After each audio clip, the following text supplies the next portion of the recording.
So, apparently, I'm about to go on a tangent, right? And normally when I'm about to go on a tangent, I'm about to praise God, okay? And it just comes so, what I say, it comes naturally to me. When I go on a tangent, I'm about to praise God. I'm about to go ahead and praise God, right? So I'm just going to speak, how I do. So, I'm over here making my lunch. That's why I'm trying to find somewhere to prop this up at. So if I prop it on something ghetto, mind your business. Okay? Popped it up on some salt. And to hold it up is some olive oil. Or canola oil, whatever. I don't know. So yeah. So, the thing about it, right? There's this line right here. There's this line of not believers. And then over here is the line of believers. Okay? What side you gonna be on? Alright?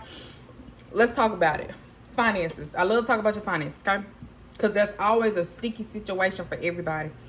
So there's this line right here, right? And you can't, this the thing, you can't get on this line. It's like a wall. You either over here or you over there, okay? One of the two. Make sure you know what line you on. So we're going to talk about finances, okay? So, you either on this side where you don't believe me, you're like, oh, it's hard to get it. They giving us pennies at our job and getting good credit. That's only for them people, and you got to choose a side, because there's also another side that is wealthy.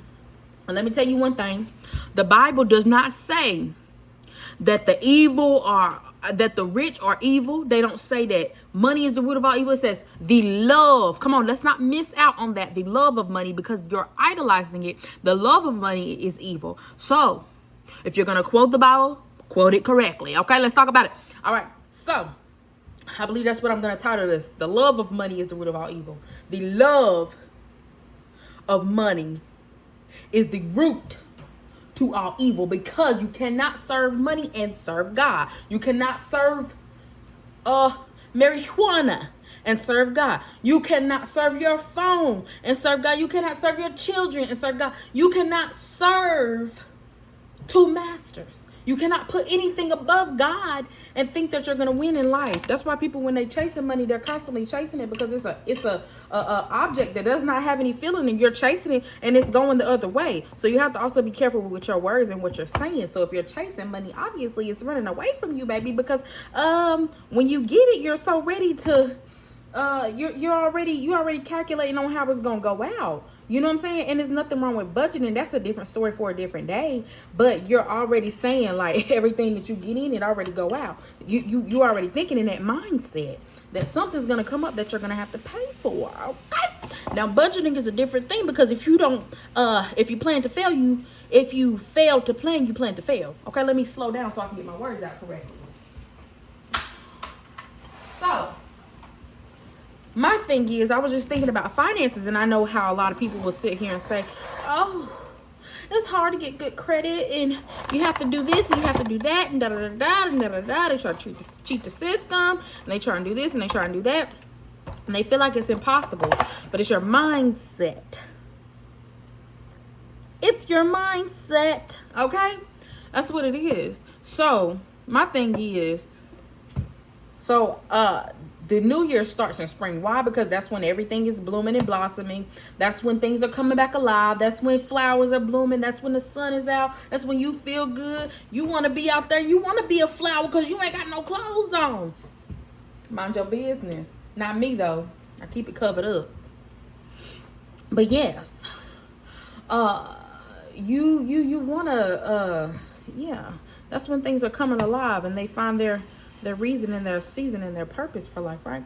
And so what I've been doing these cold months, I've been paying off my debt. I've been getting in the gym. I've been doing all the things, because when springtime comes, I'm speaking this into existence, because God knows my heart. He knows who I am. I'm speaking this into existence because me speaking into existence means I'm believing, I have faith that this is going to come to pass. That when things blossom up, that my finances will also blossom with the spring. Come on now. Speak life. Speak life over your finances. Believe. This is when you're on that other side. You're over here with the believers, with the wealthy, with the good credit. Come on now. You're on this side. So come on this side. You know what's the difference between this side and this side? this: your mindset. How do you see your finances? Come on now. Are you judging your situation? Are you upset with your situation? Or are you praising God through it? I need to know, because these things are they're very valuable to consider. When you want things from God, He's gonna judge your heart posture and what you're doing in the waiting room. You understand? And in my next video, we're gonna talk about the waiting room. But let me talk about your finances right now. And really, when I say I'm talking about your finances, is really because I'm trying to enlighten you that the only reason that you're not where you want to be, and this goes to myself as well, is because you don't believe. You have to still put in that work. You still have to get in the field. You still have to go after the things that you want and believe that God will meet you there. Have the expectation that your God hears your prayers, that God will meet you there, that you will live in an answered prayer. Oh, I know it, baby, because I'm living in an answered prayer. I'm not exactly everywhere I want to be, but I know that He has counted every single one of my tears. He has heard every single one of my prayers.